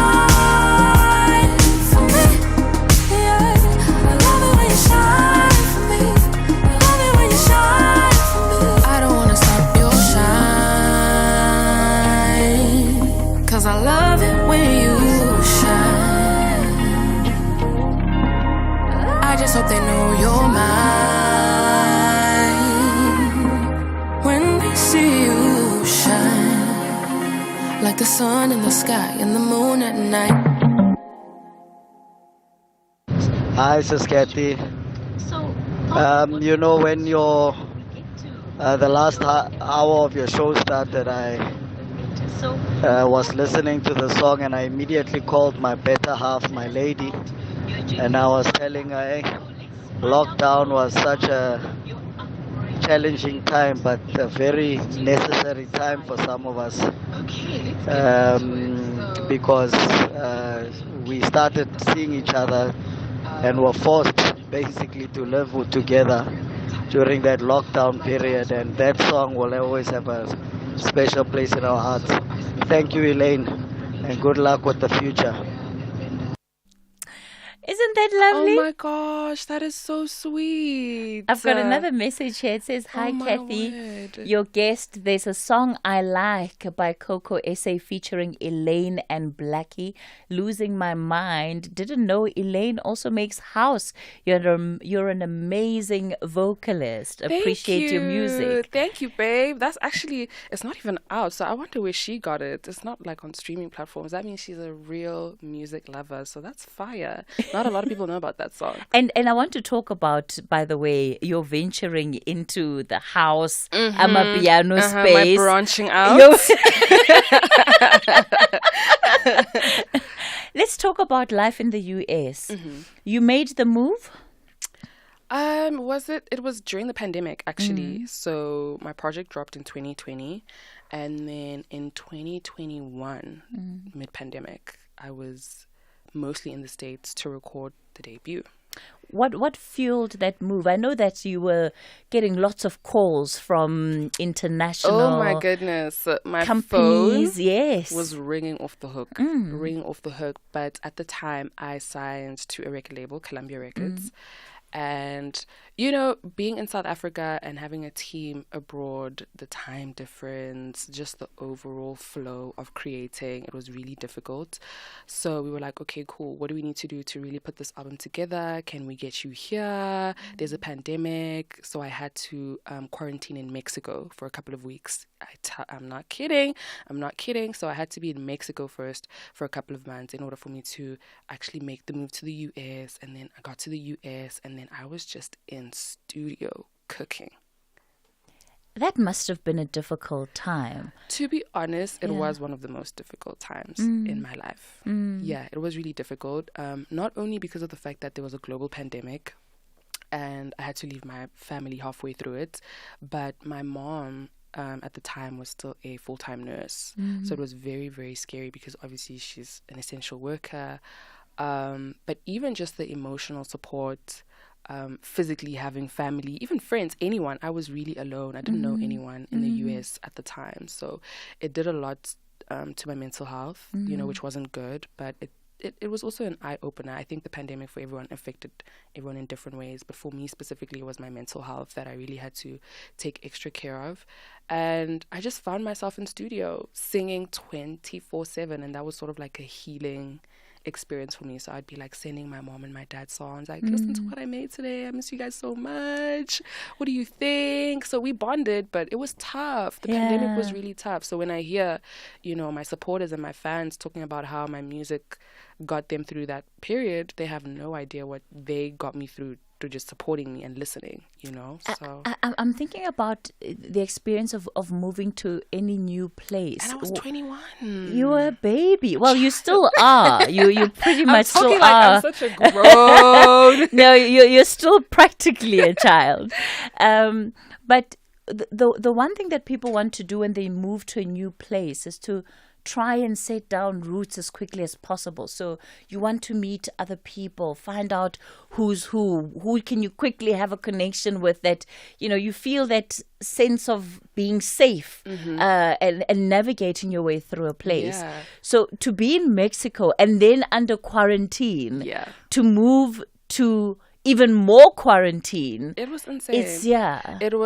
I was alone 100% of the time. I won't lie, because most of the sessions we couldn't do them in person just yet. Sure. So we were also like trying to work virtually, and then we slowly got to work in person. So I wasn't really interacting with any people. So music really, really was my solace. And so that's why even when I'm sharing this new material, I'm like, oh my goodness, I was down bad. I was hurt. I was traumatized. So this music is really, really so personal and so beautiful to me. But I'm putting it out from a healed, happy place, which is what I'm grateful for. We're in conversation with Elaine. She is our Friday wind down guest. We'll bring you more of the music. Of course, I'll also be taking your calls. 086 000 2032 is the number to dial this morning. On the WhatsApp voice note line, 0614 104 107. It's 11:30. Time for the latest news headlines. A very good morning. With the news headlines, Cathy Mohlahlana. The Civil Aviation Authority has shut down the Plattenberg Bay Airport in the Western Cape. City Power in Joburg has embarked on an operation targeting illegal connections in Alexandra, north of the city. And the ANC has vowed to ensure that voters see that the progress of the GNU over the next 5 years is a product of the party's work as the leader of that system. And those are your headlines. A full news update at midday. The Friday Wind Down. Kick off your weekend the right way.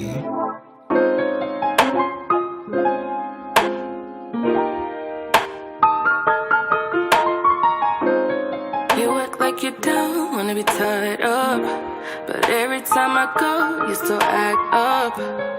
I just wish you would make your mind up, babe. I ain't wanna play with, I ain't with the games. No, I've been away, but that don't mean I changed. Don't blame it on the fame, yeah.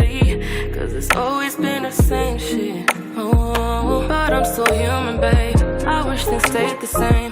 Thought you were down, but when I call, I hear another name. You told me nothing's wrong, but I can see you acting strange. And you still blame me, but be honest, you won't ever change. You won't ever change. I was supposed to love you with your guard up. You can never seem to make your mind up. So baby, when you're ready, hit my line up. Oh. I've been waiting for you, baby.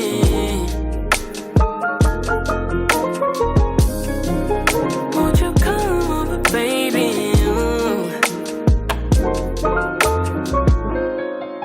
Won't you come over, baby?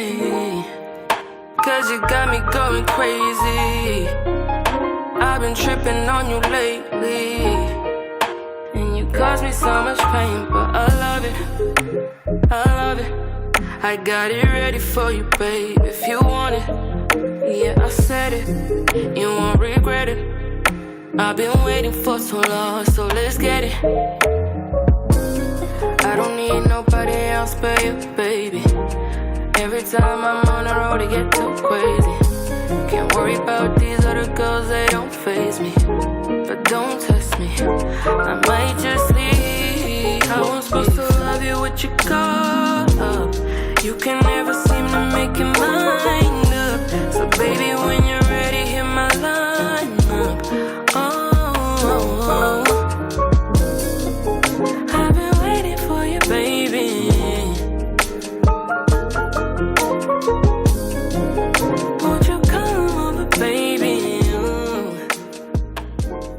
Hi, sis Cathy. Hi, Elaine.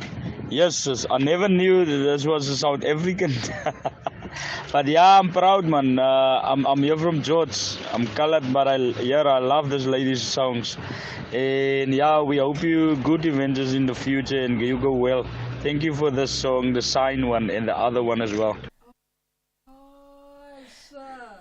Stay here. I want to be here all the time just so I can listen to people's voice notes about how much they love me. Don't worry. That happens to every musician every Friday. Love it here. Yes, because South Africa has got such a rich musical and cultural heritage. Definitely. And the way in which our people celebrate musicians and artists is just incredible. Unmatched. Yeah, it's unmatched. So on this issue of you being an American, hi Cathy, I can't believe I've been so ignorant the whole time. I thought Elaine was an American. I love her so much, love her music, and all the best to her. Somebody else, Brian and Protea Glen, wants to know how is the treatment in the US compared to South Africa in terms of production and features, and did she get time over the weekend? Oh, did she get time to meet the weekend? Because he thinks the two of you would do a good collaboration, or even Doja Cat. Oh my gosh, I love those artists, so I am manifesting that. I receive in Jesus' name the Weekend x Doja Cat. I need that. It hasn't happened yet, but I manifest and I receive. Let's talk about the fact that people believe that you're American. And I was confessing that I was one of those people. Story of my life. I am never beating the allegations, guys. But I'm here to let you know that I am proudly South African, born and raised. I've lived here all my life. I only ever left the country a couple of years ago when I went to the States for music. But honestly, this is my home. How did you develop your sound? Because I think what causes the confusion is the fact that you have this really authentic R&B sound that is very American. You know, it's the kind of R&B that, and the quality of R&B that America produces. So how did you get that right at your age? You know, I always kind of struggle with this conversation because a lot of people think that my music, especially when I came out and my EP Elements was American produced, but that entire project and the way that the world was introduced to me is a 100% South African produced project. I recorded that music in my producer's garage. We were in university. I was just up the road at Wits, and in between my breaks I would drive down here to ASE, Academy of Sound Engineering, and then that's across the road. So I was always here. I was literally always in this building, around this building, trying to get into studio, trying to hustle my way in to meet people from the radio stations. But we used to record in one of my producer's dorm rooms and then in my other producer's garage. And when people always say this is so American, I'm so confused because I'm like, we did this in a garage in Randburg. In South Africa. In Mzansi, you know. And I think it also just sheds light on how much our nation is yet to experience greatness. You know, I believe that our talent and our music is world class. So when people say, we thought you were American, I'm like, okay, that's cool, I guess, because I guess you see me as a world class artist, but I'm also just like, damn, why wouldn't you think it's one of your own? You know, so I think even for myself personally as an R&B artist, I take this platform and this position so seriously, especially in, you know, pioneering the sound in our country. I really want us to have South African R&B on a global scale and for it to just be regarded and respected as such. So, you know, there's a lot behind it, but your girl is South African for sure. It has me thinking about the talent that young people have and how they're given an opportunity to fully explore that talent.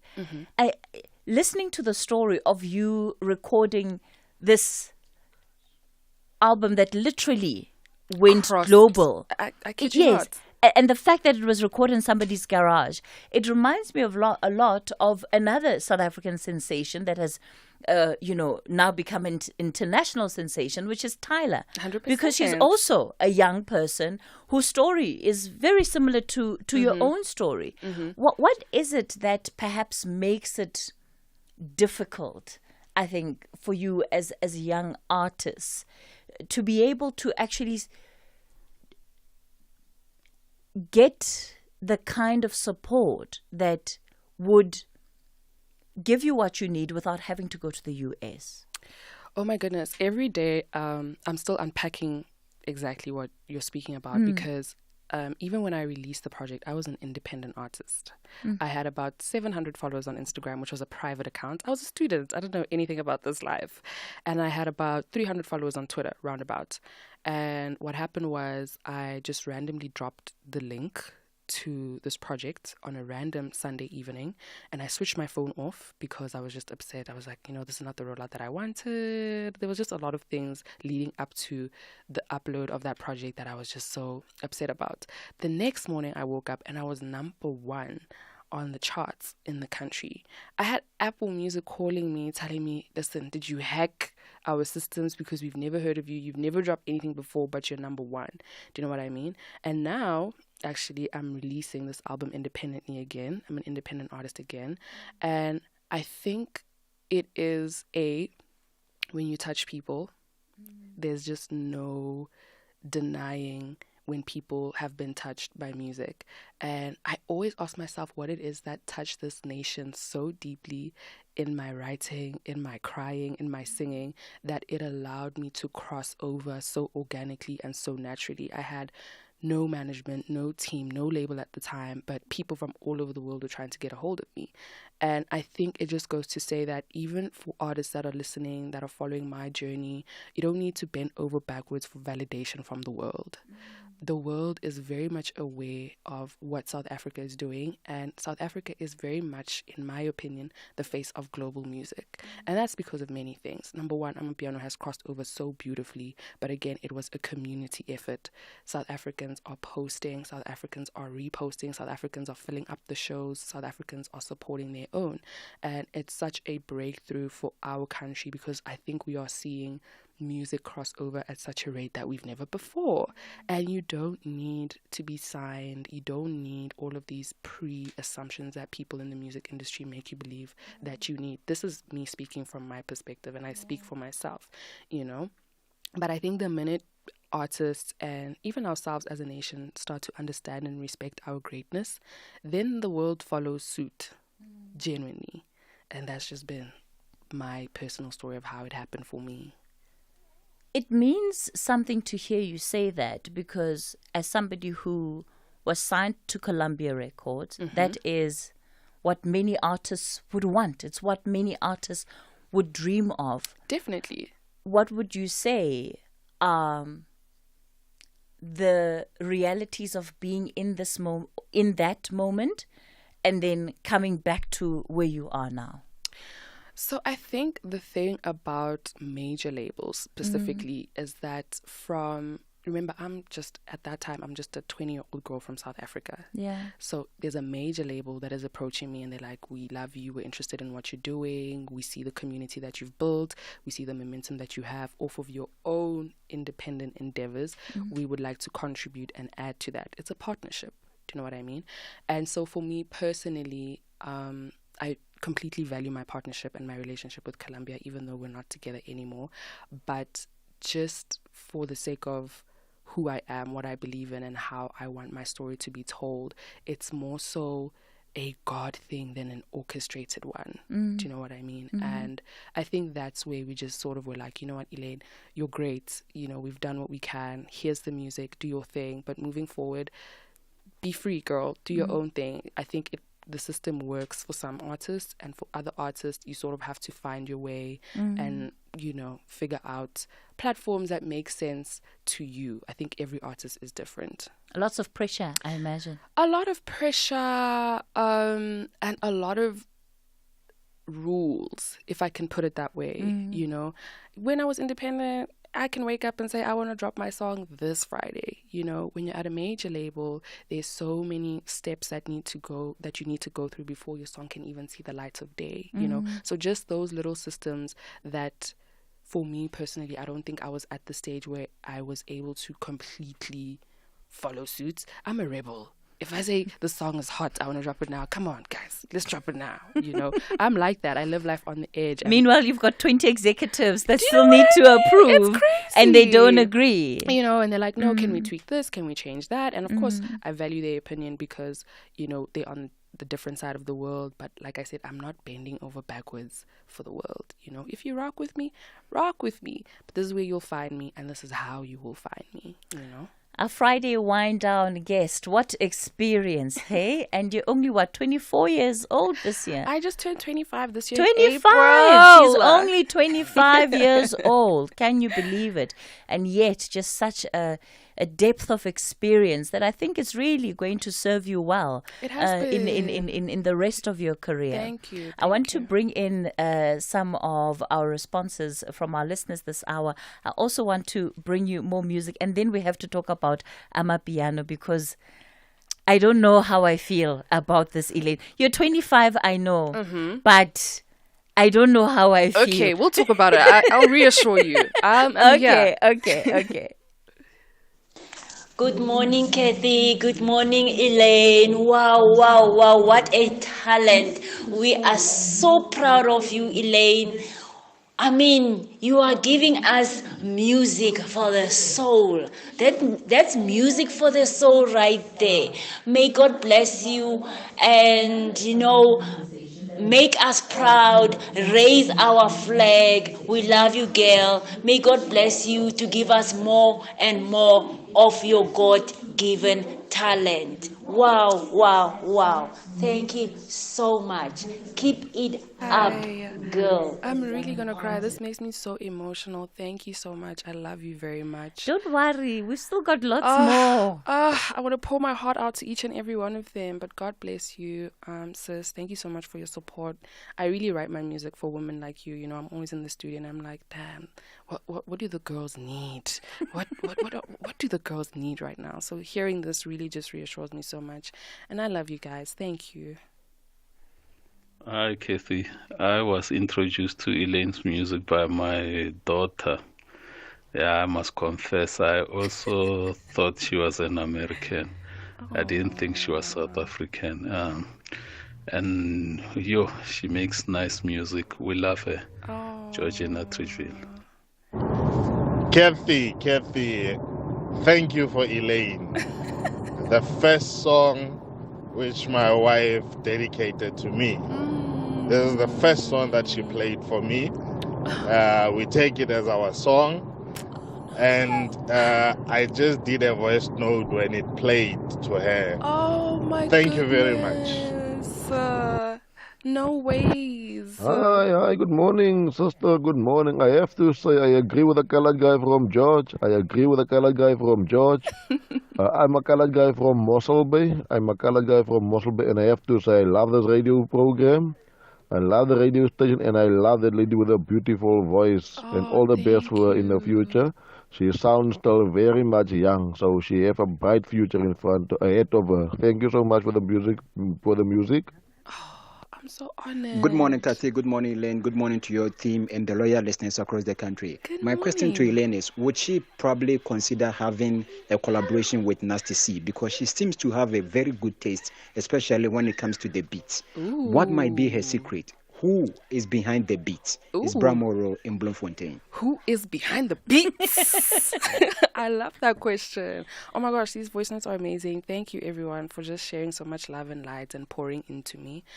I have no words. But to answer the question, Nasty C.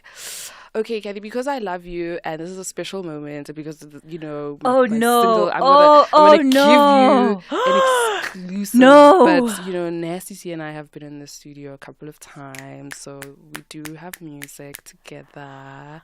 Yes. I don't want to say more, but to answer the gentleman's question, Nasty C and I do have music Do you together. guys get to see each other? Because he's also in the US? Yeah. Oh, yeah. wow. I've lovely. bumped into Nasty C in New York. He had a performance the one time, I think it was at this party called Everyday People, and I saw him there. And then we've done studio in SA. Yeah. I met up with him in South Africa and we had a studio session in Johannesburg. And both of you are amazing artists, by the way. He is so talented. I got to see Nasty C write raps in real time. I was like, he is writing bars in front of me. That man got bars.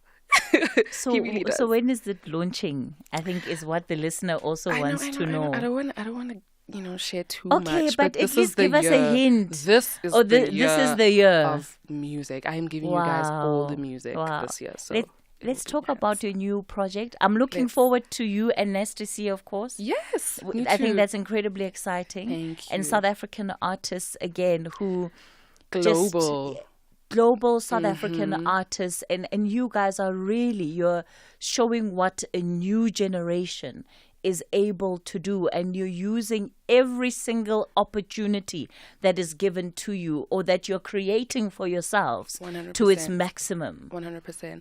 I support and respect South African artists so much because you guys don't understand how difficult it is, especially when you're at the brink of something so amazing. You see all these artists working so hard to really make that crossover in any small way, shape or form. So you got to respect the local artists. They are putting in the work and the time.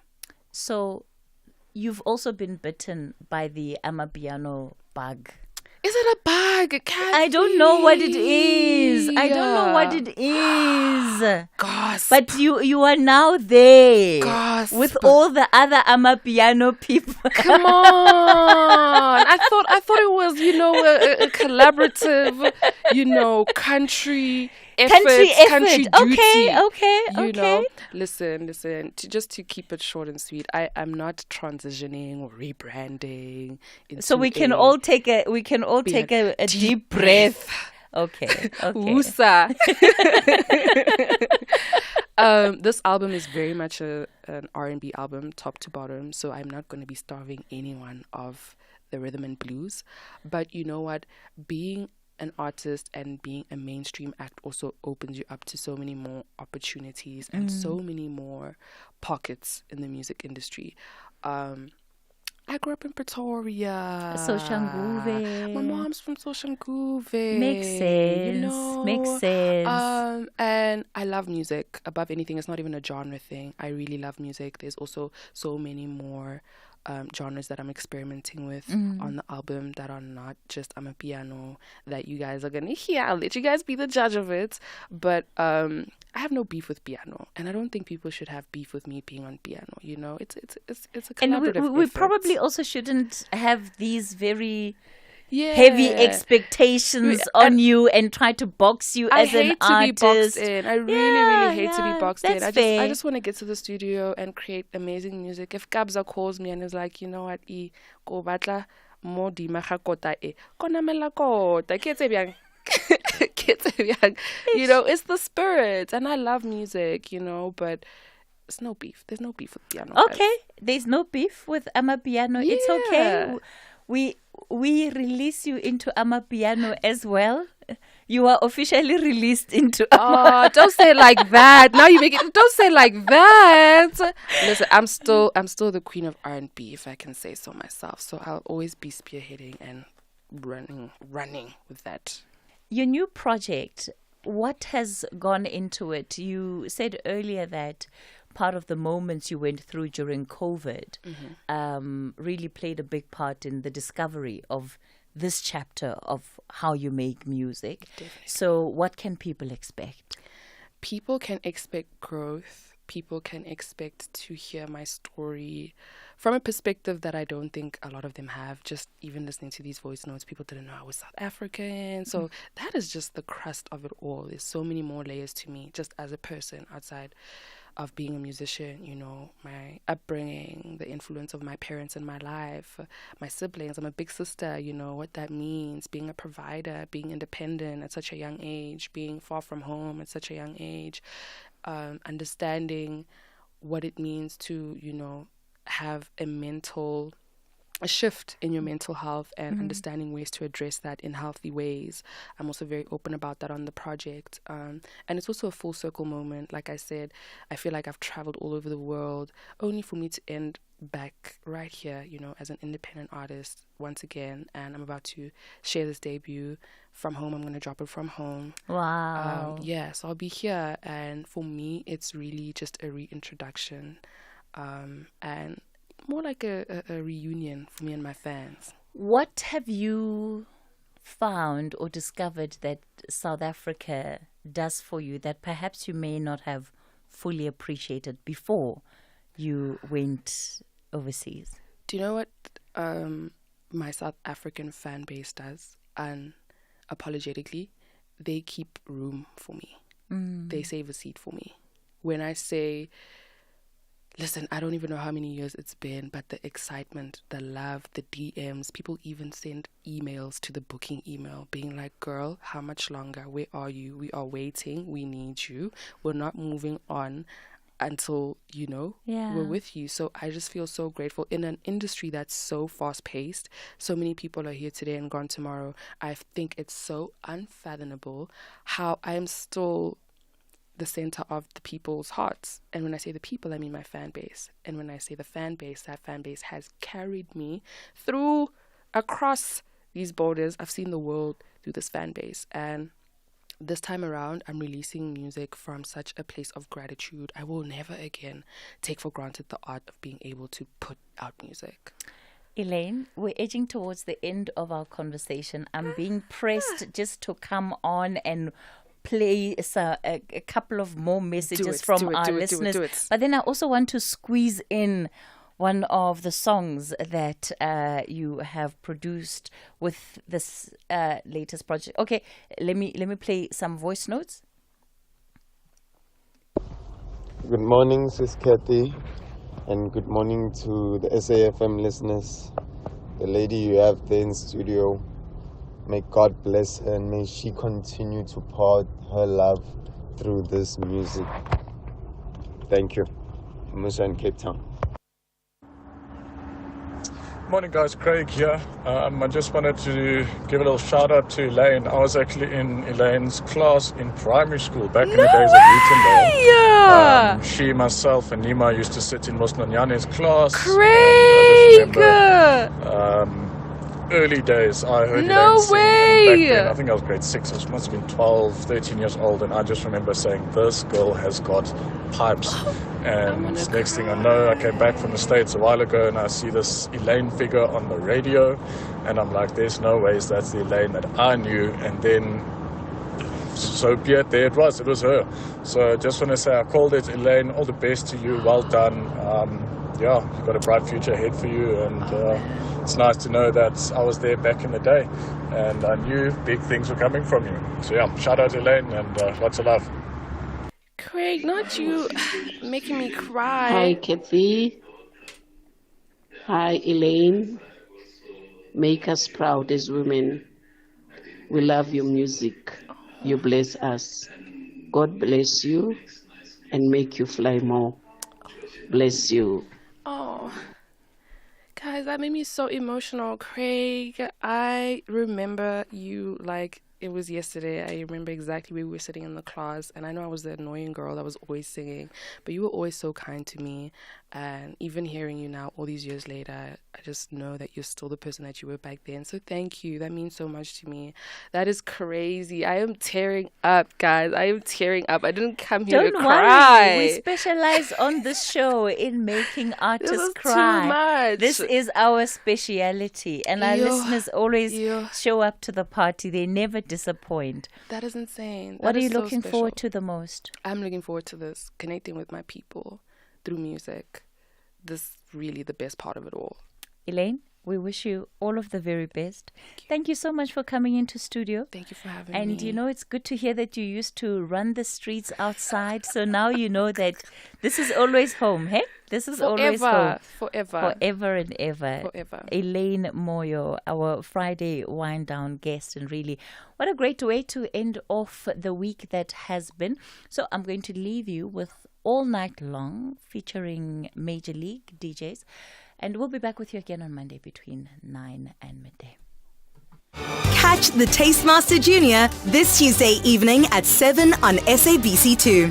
It's the first elimination challenge, and to stay in the competition, the bottom 6 contestants must channel their inner Italian by baking a delicious handmade pizza using leftovers from the fridge. Who will survive to bake another day? Find out on the Tastemaster Junior. Tuesdays at 7, repeat Wednesdays at 1, and Sundays at 4 p.m. Only on SABC2.